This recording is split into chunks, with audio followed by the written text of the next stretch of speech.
ಒಮ್ಮೆ ಕೋಲ್ಕತ್ತಾ ನಗರದಲ್ಲಿ ನರೇಂದ್ರ ಎಂಬ ಚಿಕ್ಕ ಹುಡುಗನಿದ್ದ.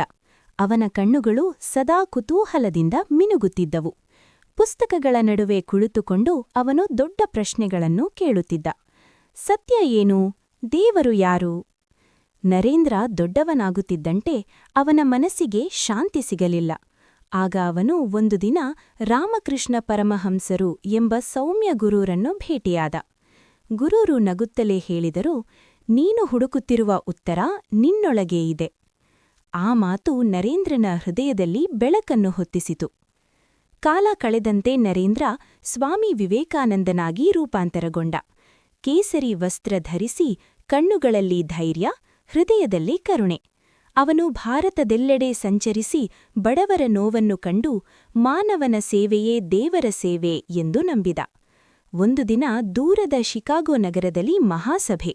ವೇದಿಕೆಗೆ ವಿವೇಕಾನಂದ ನಿಂತು ಶಾಂತವಾಗಿ ಹೇಳಿದರು, ಸಹೋದರರೇ ಮತ್ತು ಸಹೋದರಿಯರೇ. ಆ ಕ್ಷಣದಲ್ಲಿ ಸಭೆ ನಿಂತುಕೊಂಡು ಚಪ್ಪಾಳೆ ತಟ್ಟಿತು. ಭಾರತದ ಧ್ವನಿ ಜಗತ್ತಿಗೆ ತಲುಪಿತು. ಅವನ ಕಥೆ ಸರಳವಾದರೂ ಶಕ್ತಿಶಾಲಿ.